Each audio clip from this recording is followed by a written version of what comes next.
YSR Congress party అంటే అది రాజకీయ పార్టీ కాదు, బూతు పార్టీ అనే ముద్ర సరైందే అన్నట్లుగా ఆ పార్టీ నేతల తీరు ఉంది. అధికారంలో ఉన్నా లేకున్నా సరే వైసీపీ నేతల నోటికి అడ్డు అదుపు లేకుండా ఉంది. ఇంకా చెప్పాలి అంటే సాటి మనిషిని కనీసం గౌరవించాలన్నా కనీస ఇంగిత జ్ఞానం కూడా లేకుండా, ఇంకా చెప్పాలి అంటే కడుపుకు అన్నం తింటున్నారో లేక గడ్డి తింటున్నారో కూడా తెలియకుండా ఉన్నారు. సభ్య సమాజం తలదించుకునే విధంగా కనీసం ఎక్కడ ఉన్నామన్న విషయం కూడా సోయలేకుండా, ఏం మాట్లాడుతున్నామనేది కూడా తెలియకుండా నోటికొచ్చినట్లు వాగిస్తున్నారు. అయితే ఇలా నోటికి వచ్చినట్లు వైసీపీ నేతలు వాగటానికి, ఇష్టం వచ్చినట్లు రెచ్చిపోవటానికి అసలు కారణం కూటమి సర్కారిచ్చిన అలుసు. ఇంకా చెప్పాలంటే చేతగానితనమే అనేది వాస్తవం.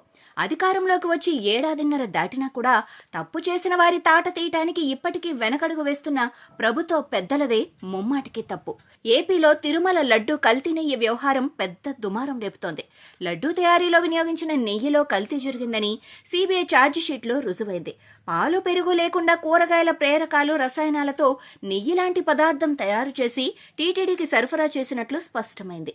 వైసీపీ అధికారంలో ఉన్న 5 ఏళ్ల కాలంలో సుమారు 250 కోట్ల రూపాయలతో 60 లక్షల కిలోల కల్తీ నెయ్యి కొనుగోలు చేశారని టీటీడీ చైర్మన్ బిఆర్ నాయుడు ఆరోపించారు. నెయ్యి కొనుగోలు వ్యవహారంలో కొందరి ఖాతాల్లోకి కోట్ల రూపాయలు ఎలా వచ్చాయో సిబిఐ విచారణ చేయాలని బిఆర్ నాయుడు డిమాండ్ చేశారు కూడా. ఈ వ్యవహారంపై సొంత పార్టీ నేతలపై చంద్రబాబు తీవ్ర ఆగ్రహం వ్యక్తం చేసిన తర్వాతే ఆ పార్టీ నేతలు రాష్ట్ర వ్యాప్తంగా ఫ్లెక్సీలు వేశారు. కల్తీ నెయ్యి వ్యవహారంపై ప్రజలకు వాస్తవాలు వివరించేందుకు ఫ్లెక్సీలు ఏర్పాటు చేశారు. అయితే ఇలా ఫ్లెక్సీలు వేయటాన్ని వైసీపీ నేతలు తీవ్రంగా తప్పుపట్టారు.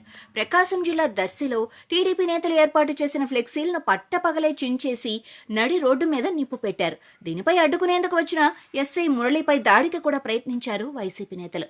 గుంటూరులో ఏర్పాటు చేసిన ఫ్లెక్సీని 24 గంటల్లో తొలగించాలని మాజీ మంత్రి అంబటి రాంబాబు అల్టిమేటం జారీ చేశారు. అది తొలగించడంతో పాటు CM Chandrababu, deputy CM Pawan Kalyan వెంటనే క్షమాపణలు చెప్పాలని కూడా డిమాండ్ చేశారు. ఫ్లెక్సీలు తొలగించకపోతే తానే స్వయంగా రంగంలోకి దిగి వాటిని తొలగిస్తా అంటూ టీడీపీ నేతలకు వార్నింగ్ కూడా ఇచ్చారు. అయితే అంబటి హెచ్చరికలను టీడీపీ నేతలు పట్టించుకోలేదు. దీంతో నా మాట అంటే లెక్కలేదా మీకు అంటూ రెచ్చిపోయిన అంబటి మంది మార్బలాన్ని వెంటేసుకుని గుంటూరులో అనుమతి లేకున్నా సరే ర్యాలీ చేశారు.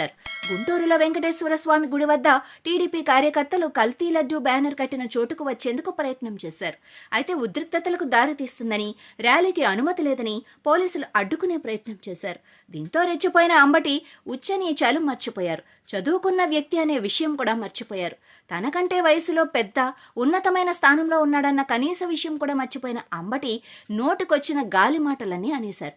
అనుమతి లేదని పోలీసులు అడ్డుకుంటే పోలీసులను చంద్రబాబు పంపాడు అంటూ అంబటి రెచ్చిపోయారు. రమ్మను నా కొడక అంటూ బూతులతో చంద్రబాబుని రమ్మను వాడమ్మ మొగుణ్ణి రమ్మను అంటూ ఇష్టం వచ్చినట్లు బూతులు మాట్లాడారు.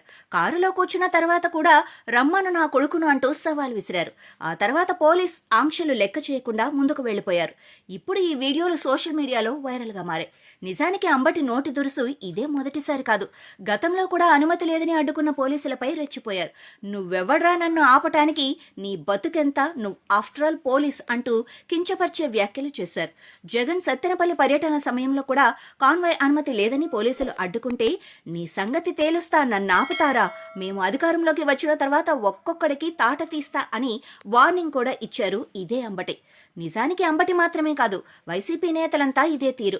2014-2019 మధ్యకాలంలో వైసీపీ ప్రతిపక్షంలో ఉన్నప్పుడు మాజీ మంత్రి రోజా నగరిలో ధర్నా చేశారు. ఆ సీఐను ఉద్దేశించి రమ్మను ఆ కొడుకును అంటూ రోజా చేసిన వ్యాఖ్యలు పెద్ద దుమారాన్ని రేపాయి.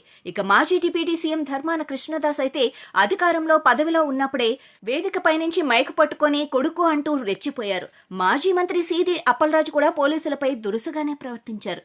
పవిత్రమైన వైద్య వృత్తిలో ఉన్న విషయం కూడా మర్చిపోయిన సీదిరి ఓ సీఐతో రే నా కొడక నీ సంగతి తేలుస్తా అంటూ నోరు పారేసుకున్నారు. ఇన్ని జరుగుతున్నా వైసీపీ నేతలపై చర్యలు తీసుకునేందుకు కూటమి సర్కారు ఎందుకు భయపడుతుందో తెలియటం లేదు.